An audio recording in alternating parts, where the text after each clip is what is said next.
that note, I'm going to turn things over to Aaron because he's been monitoring the chat and he's going to pose some of the most popular questions to me in our remaining time together. Thank you again so much, Ray. Really appreciate all the content and information. So I'll try and go through some of these questions and not duplicate as much as possible. There was a few questions, right? We'll start from the beginning with regards to SRPs and how a lawyer would be involved in some cases where a buyer probably is going to say, hey, listen, I'll be self-represented, but I'll take it over to a lawyer to look after my interests. How do you see that working? Yeah, that's fair game. If a buyer chooses to be self-represented, you were nothing more than a tour guide for that buyer. You opened the door to your brokerage's listing. You gave them the information, the lot size, the taxes, the purchase price, and then you shut the door behind them when they left. If they go to their lawyer now, that's fair. That's cool. They bring you the offer from the lawyer. You submit it to the seller. Once you get it in front of your seller, you're certainly going to make sure it's favorable to your seller. Just think of it as receiving an offer from a cooperating brokerage. When we receive offers for our sellers from cooperating brokerages, we counter sometimes to make sure it's favorable to our seller client, right? Same thing with a lawyer. So if a buyer brings you an offer that was drafted by a lawyer, just proceed as normal. As when you say normal, would that be that they're still considered self-represented, or is it? Oh, yes, they are. They're self-represented. There was no registrant that touched that agreement of purchase and sale for the buyer. Okay, great. Creating agency verbally seems like you had gone over is fine from our end. But does the SRP understand that they're an agency with the brokerage? Is there still a written disclosure that needs to be signed, or a written agreement needs to be signed? So there is. So the question is incorrect right out of the gate. The SRP is not a client. The SRP is not under any agency whatsoever, right? Read the first part of that back to me again, Aaron. I think this came from when you were sort of saying, if we create agency. Yep. Okay. They're still an SRP, correct? No, they're not. Okay. You create agency, they're a client.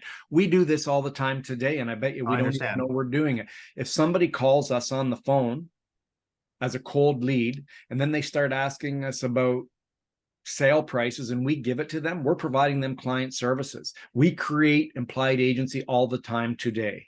So how do we clarify to make sure they understand that they are an agency? Yeah, you know what? You're going to have the conversation with them and say, these services are representation services. I mean, I did a down and dirty version in the interest of time. Sure. The first thing you should have said right out of the gate, which I left out because I know this is what we all do. Are you working with another agent? Right. We always have to ask that, right? I gave you a down and dirty version. What you guys should be doing in your brokerage now is having mastermind sessions, brainstorming about how you guys vision this rolling out. That was just one example of many. But remember what I did? I sent that information guide over to them. So some people say to me, well, Ray, if you don't get a BRA signed and they buy from somebody else, you don't get remuneration. That's right. That's right.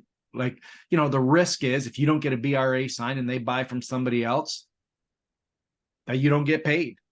Right. Mm-hmm. And I just want to say one more thing. If you do, in fact, create implied agency, 3 weeks from now, when that buyer goes to make an offer on a property, you can't say, well, because you never signed a BRA, I'm not treating you like a client. Once you start to treat somebody like a client, they have to remain a client. So the most important thing is as soon as you start qualifying or handing anything over, giving any advice, we as realtors need to know now that that's a client. That's right. Absolutely. Okay. Is there any that public awareness campaigns or anything that's going to be done in the industry from any of the boards, organizations with regards to educating the consumer? Yeah, so I've asked Rico what they're going to do in this regard, and I think they're going to put out some pieces. I'm not sure exactly what. We'll have to wait from them. And I know that AREA is putting me out there on a lot of media to talk about some of these changes. Now, what I talk about in the media is going to be consumer information. Like, they don't care about some of the stuff that I talked to you guys about today. But I think what will be of most interest to consumers is this new sharing of contents of offers, for example, and designated representation. So I did a radio show yesterday and I talked about this new seller's option, and I also talked about designated representation. And AREA gave me a very aggressive marketing campaign where they're sending me around to all this media. So AREA is certainly doing a big part. Right. How will a mere posting work with for sale by owners now? So so I get that question all the time, but a mere posting is in fact a client.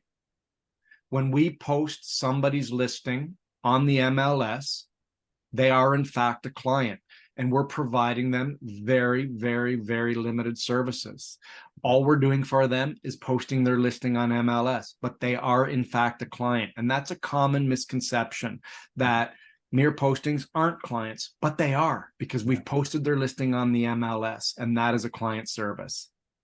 So nothing will change with mere postings, nothing at all. Getting into a bit of the weeds on that other question, but when it comes to agency that's created by means other than in writing, so we're creating agency by giving our advice, is it considered, would it be enforceable?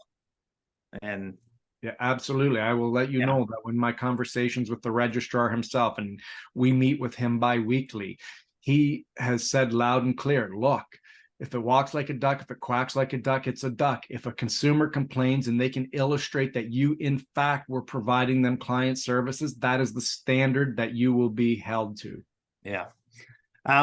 This is a good question, and one that I'm very curious on the documents with regards to AREA's forms. When will they be ready, and why are they not available today? Yeah, so they are ready. I don't want anybody to think that AREA doesn't have them ready. They are ready. I saw them 2 weeks ago. And let me put your minds at ease, guys. These forms look, feel, and smell the same. There's really not a heavy lift here. People have visions of these forms being entirely different. They're not. Let me give you an example. The listing agreement. Right now, what are the first two blanks on the listing agreement? The seller's names and the brokerage name. There's now a third line. The third line is designated representative. So if a seller is in fact going to appoint me as a designated representative, I put my name in there, right? Then there's some other minor tweaking because we're removing customer from agreements. But I don't want you guys to lose any sleep over the fact that these forms are going to be substantially different. They're not. I had a meeting this morning with the AREA CEO, and we're having conversations right now as to when we're going to start rolling out these forms. It was very important, we felt, that before we show the forms, we provide our members with this education that you got today. Because if we just showed you the forms, absent of this education, it would be voodoo, right? You've got to understand this stuff. But I think stay tuned for an announcement coming very soon from AREA as to when the forms are going to start rolling out. I think it's going to be sooner rather than later, guys. Maybe with watermarks so they can't use them right away. Something perhaps. Yeah. Okay. Is the information guide replacing the working with a realtor brochure? No. So at AREA, we're still going to have the working with a realtor. And here's one of the advantages of working with a realtor. It's going to help you explain these new relationships in less than 15 pages. But do you remember when we talked about the information guide? I never said that there was somewhere on there where you had to get the consumer to sign. We think it's a best practice for Ontario realtors to in fact be able to prove that they gave that document to consumers and that they reviewed it with them. I'm sure you will all agree. So on the working with a realtor document, we've got a new place on there for an initial where the consumer initials or signs, yes, I received a copy of the information guide from Ray Ferris and he reviewed it with me. So that's a best practice that we're going to recommend. The legislation doesn't require an acknowledgement, but we are in fact going to recommend it to Ontario realtors that this is something they should do to cover their butts. And that form, yeah, okay, I'm gonna go on to the next question on that one. What about languages and forms? Still English? Just English? That I'm not so sure of. That's probably a question best for the head of standard forms at AREA. I don't know. I can't answer that. Sorry. But best practices, sorry, going back to that last one, best practices, a link in your email signature for explaining the brochure, displaying realtor relationship would be an effective form of getting the information across to your clients. Yeah, for sure. Like, as I mentioned, the legislation is silent. They don't require an acknowledgement. Anything you do that goes above and beyond legislation is certainly a gold standard. Okay, good. I'm going to go into the, let's say, info guide. Sure. Yeah, but yeah, it says 15 pages. You're saying it's going to be quite intensive. Can a seller write an offer to a self-represented party with an irrevocable being the seller? Yeah, for sure. Absolutely. For some of you who were in the business in 2018, when the market was very challenging, sellers were writing offers in some cases to buyers. So that's a very reasonable thing to do. If you've got a buyer who expresses interest in a property and you know that they're not capable of drafting an agreement, there's nothing wrong with having the seller initiate an offer to that buyer. Clearly, if that happens, when you help your seller draft that agreement, it's weighted entirely 100% in the favor of the seller. So let's use an example of a property with a well and septic. If you were representing that buyer, you'd include representations and warranties for the well and septic for the benefit of that buyer. But if you're writing an offer for your seller client to this individual who self-represented, you're not going to put stuff in there that they should have put in there if they were represented. And that's one of the risks of going it alone. There should be stuff in agreements that you're not going to know about when you are so bold to try to do this on your own. So the minute I asked that SRP, hey, you want financing in this? That's not a good thing because I'm asking for advice on what they need. Right. Yep. Okay. Now, if you're having a conversation, let's be reasonable. If you're having a conversation with this SRP animal and, they say, I don't have the money, I've got to arrange financing, certainly it would be in your seller client's best interest when they make an offer from the seller to the buyer to include a financing condition so that self-represented buyer has the ability or does go through the process of illustrating to you that they've secured financing. See what I'm saying there? I do. It's a fine line. It's a fine line, but I could easily argue all day. And yes, I put that in there because if I didn't, and these people didn't get financing, I exposed my seller. This was a definite service to my seller client. And I would also say a septic inspection should also maybe be done to have a smooth transaction and allow for less issues after the fact for coming and suing the seller. So it's in the seller's best interest. And at the end of the day, it's going to come down to you making that call based on the legislation. And if you ever called on the carpet, you've just got to try to defend your actions all day long. And I think what you said, Aaron, was entirely reasonable, right? Like, yeah. I did it because I didn't want my seller's transaction not falling apart on the day before closing after they went on and bought another house, moved out, what have you. But like I said, there's no list of those things we can do. So we've just got to rely on our good common sense judgment in some of these cases. So paint a picture: two agents in the same brokerage find themselves in multiple representation. Could the BRA automatically flow to designated representation somehow?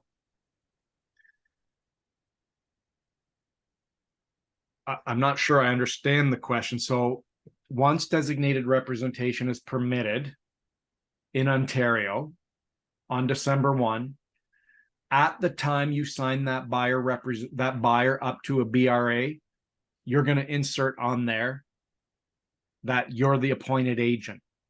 I'm assuming the question means that there's an existing agreement today in effect that is carried through to December 1. I'm unsure of the actual question. I think in the future, after December 1st, if two agents in the maybe Isabel. Let me use an example like this. I think I get it. I want to make you guys comfortable here. I list a property for sale for the brokerage. The seller, at the time of the listing, appoints me as their agent. there's a third line. You got brokerage name, you've got seller's names. The third line is designated agent within the brokerage. I put in there Ray Ferris. Right that moment when the seller signs that listing, I'm their appointed agent.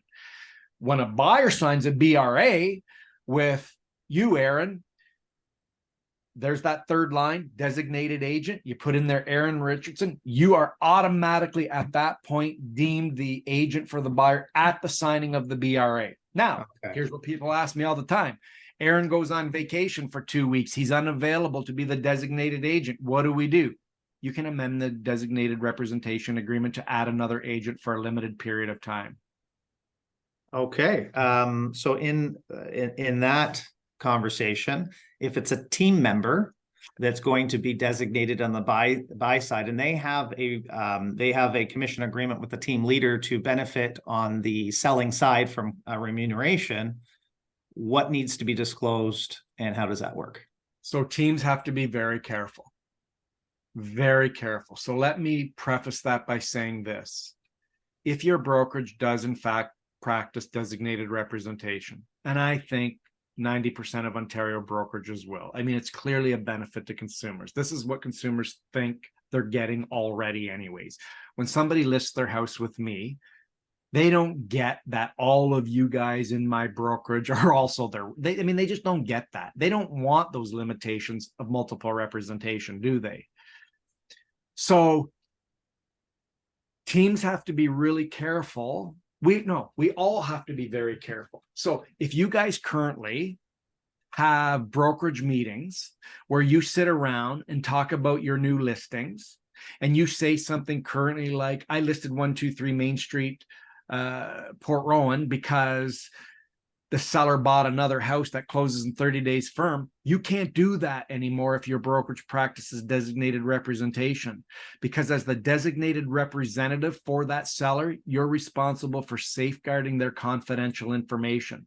So if I erred and I sat around at a sales meeting and said, yeah, I listed 123 Main Street because they bought another house closing 30 days from now, and you're a designated agent for a buyer, you've got to tell the buyer their motivation, that they're selling, they're under pressure, they're closing in 30 days somewhere else, right? Brokerage infrastructure is expected to change. So if you have brokerage offices in an open air atmosphere and everybody sits around and talks on their cell phone, can't allow that anymore. You've got to have private office space for the realtors to be able to go in and have private conversations so everybody else in the office doesn't hear confidential conversations with clients. Right? So to your question about teams, some teams say they're going to practice multiple representation.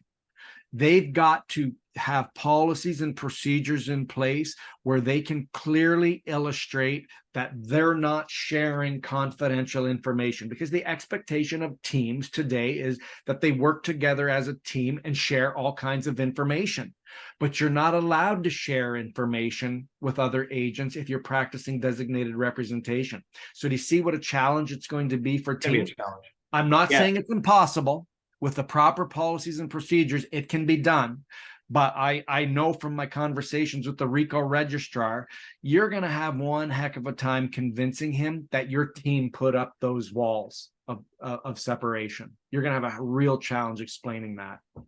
And with designated representation, can there be more than one individual on that form? Yes.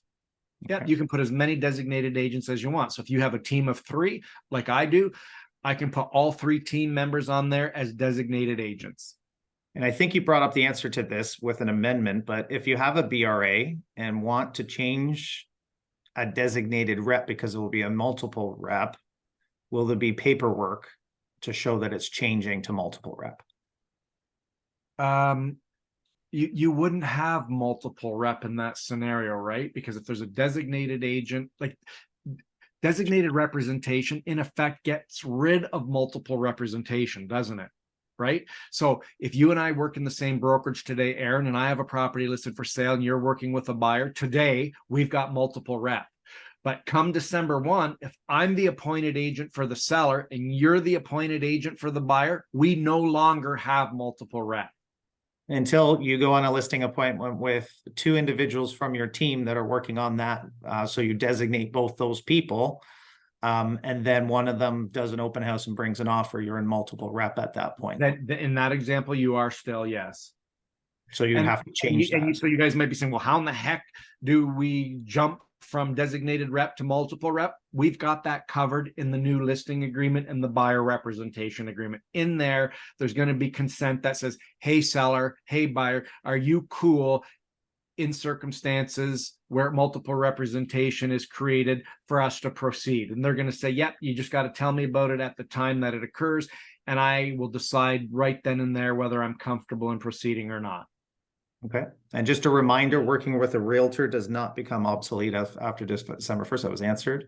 What happens to this on December 1st to existing BRAs, customer service agreements, etc.? Yeah, excellent question. So the legislation answers that. The legislation says that existing agency agreements continue for up to 120 days after the effective date, which is December 1, or the earlier of the natural expiry date. So if you've got an existing agency agreement that goes until February 15th, it expires February 15th. But if you got one that goes until June 1, and the 120 days after December 1, I think, is March 30th, it's going to expire on March 30th because that's what the legislation says. So existing agreements beyond December 1 can go to a maximum of March 30th. But if they expire sooner, the natural expiry date is sooner. And if I have a listing and I'm representing the seller, I have a self-represented buyer coming in. The listing agreement says 4 apples total. Yeah. 2.5 to the cooperating broker, let's say.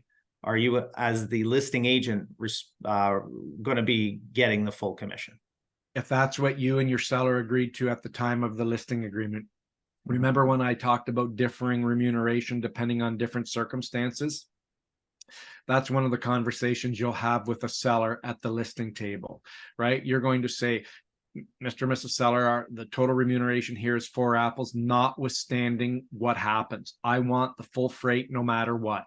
Even if I just help an SRP, I still want the 4 apples. So at the end of the day, it's really the seller's decision, but you need to make that clear to the seller at the time. There's a bunch of realtors running around saying to me, oh my God, this means that these people are all going to become self-represented because they're entitled to the cooperating broker's commission. No, they're not. Who said that? Right? So let's get that out of our heads. You're entitled to the total freight if the seller agreed. If the seller says to you at the listing time, no way, if you simply receive an offer from an SRP and all you did was open the door, I don't think you're entitled to it, and you agreed to it, then you wouldn't be entitled to it because you would have agreed to something different. Great. Going back to questions with negotiating with an SRP that's getting a lawyer to draw up documents, etc. Are we negotiating with the lawyer? How does that impact the way we negotiate? You don't negotiate at all. When they're self-represented, that means if the seller made a counter offer to them, you give them the offer. You don't say anything else. You give them the offer. They are entirely on their own. You don't explain the changes to them, nothing. You're entirely on your own as an SRP. That's one of the risks of going it alone. You are alone. And of course, lawyers are not considered anything to do with the agreement in terms of remuneration. That's right. Can we see the drafts of the forms well in advance of December? We've answered that question. Yep. Some direct messages there for me, but that's fine. How seller is an SRP when we put the listing on the market? If you put a listing on the market, the seller's not an SRP. No, you can only an SRP if they're a FSBO. I think there's still that confusion of mere postings, which is a client. Yeah. A lot of people believe that mere postings aren't clients, but they are in fact a client. Yeah. Would you still include a lawyer's review clause for an SRP offer? So the legislation doesn't require that you do that. That's a brokerage decision. So if your brokerage thinks that that's a best practice as a benefit to a service to your client, by all means, but the legislation doesn't require it. So a lot of times you guys are going to ask me questions. And I'm going to say the legislation doesn't require that. But if you want to go above and beyond, you can. Like, for example, in my brokerage, I'm going to execute and create policies that go outside of the legislation, which I think are bigger and better. And that's okay to do. So I can't say definitively that's what you should do. That's for your brokerage management to decide. If you guys think that is the right thing to do, then that's what you guys should do.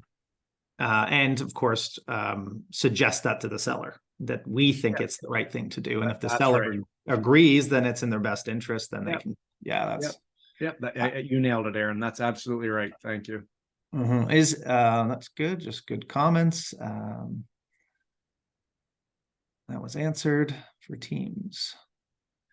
Yeah, this is going to be a big question for teams, and I think you went through that. But here's maybe just to expand. Can we designate multiple agents? We said yes. Yep. Or designate the team on a representation agreement. So you just add all members of that team for designated. Yep. I imagine that would be a practice, but I still have to think through everything. Does this new rule change affect commercial deals? Great question. Yeah. So guess what, guys? The legislation is the legislation for all practices of real estate. There's no differentiation between residential or commercial. This also affects rentals, right? Landlord-tenant transactions. Yep. This has a significant impact on, the real serious commercial practitioners, because here's how these commercial guys work. They go out and show all these commercial properties today to people as customers, and they get customer agreements signed so that they get paid.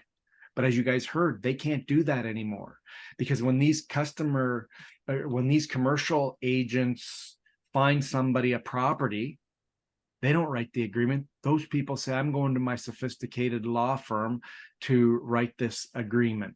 The only thing that these commercial guys are doing is taking them around and introducing them to properties, and they get these customer service agreements signed.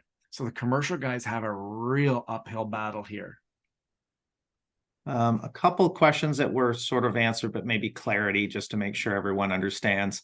The listing agents can still collect a referral fee from a designated representative acting on behalf of a buyer. Correct, they can. Right. And if a buyer is represented by a lawyer, there's still an SRP. Correct. How is the co-op form filled out? With an SRP? Sorry. Yeah. So the co-op form looks, feels, and smells the same as it does today. Yes, the multiple representation area is going to be expanded to include designated representation, but it's an easy peasy lift for you guys. Perfect. What happens when two offers come in from the same brokerage represented by two separate designated reps? Is that considered multiple representation? No, it's not, because the designated reps are the agents for each individual buyer. Addition, how could you, as the listing rep, know if the buyer reps are designated or not? From within your brokerage? Well, I simply assume you just have to ask them. Like, I mean, the brokerage is going to have to establish policies in that regard. So like in my brokerage, for example, I'm going to say, we are deemed to be practicing designated representation in all transactions unless declared otherwise. Right. So the legislation doesn't lay out what the brokerage policy needs to be, but there's one in my brokerage. I'm just going to say, guys, we always assume that this is designated representation until we're told otherwise. Would you see it in, I know this is going to come down to brokerage policy probably, but let's say we don't fill in the designated agent part. Can we designate the entire brokerage? No. So if you don't fill in designated representation blank, then you are in effect practicing brokerage representation. So if you do not fill in that new third line at the top of these agreements, that automatically deems it to be common law agency or brokerage representation. And that would revert back to brokerage policy? Yes. Yeah. Okay.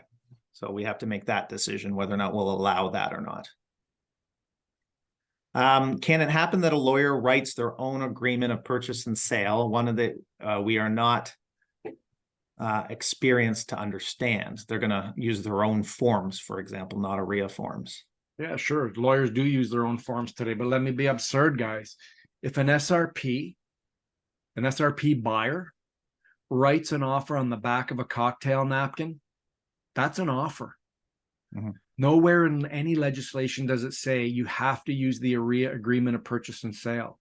So if a buyer literally wrote an offer on the back of a cocktail napkin, the obligation is, according to the law, that you present it. Of course, that's a dog's breakfast of an offer. There's no doubt. You can't put all that's required on a cocktail napkin. But then when it lands on your seller's lap, you're going to commit it to a proper contract, right? Just like you would now. Like, I know you guys get agreements of purchase and sale from buyers agents today that are garbage. And what do? You rewrite them for the benefit of your seller client. Yep. Always in the benefit of the seller or your Always, client. always, always. That's good. It looks like one last question. Does the brokerage, or maybe a couple, does the brokerage representation, okay, so we're in a situation now where we've left that blank. Let's say we're one of the 10% of the brokerages that have not established a policy for or designated representatives, and they leave it blank. Will we need to announce it to everyone that, hey, listen, we are all representing this listing? Yeah, I assume your brokerage is going to have a policy that red flags that particular listing. Yep. Okay. I mean, SRP, I really don't know how you'd know otherwise. right? SRP has an offer, and it has to go through the listing agent to get to the seller, or can the SRP go directly to the seller without?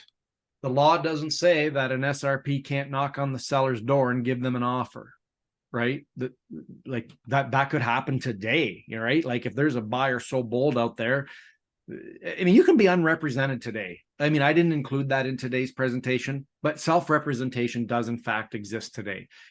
We don't ever experience it, but it exists. But there's nothing that stops a buyer from taking an offer today to a seller's door. I mean, I've had it happen. We've had situations where we've had sellers say, we're not looking at offers for 5 days from now, no conveyance. And then the buyer goes and knocks on the seller's door and says, you know what, I know what you've told the realtors, but here's an offer, right? So it could happen. The seller should obviously pick up the phone and call you and say, we've got an offer sitting here. They have an obligation to, with referral of inquiries clause, would it not? That's absolutely right. That's why that referral of inquiries is in the listing agreement. Okay. Can an agent be an SRP for their own sale of purchase? Yeah, so the legislation doesn't say they can't. But the brokerage might have an issue with that, just so you know. Yeah, they may. They will. All right. I can take one more question there, and then I've got to sign off to go to another presentation. I'm just going to reiterate, there was a ton of, not questions, but just feedback saying what a fantastic job you did. So I wanted to let you know that. And thank you so much. Really Yeah, and appreciate it. just remember, thank you very much, guys. You had a lot of great questions. It was a pleasure. Just remember, keep the conversation going at area.com/Tresa. AREA really is here to help guide you through this.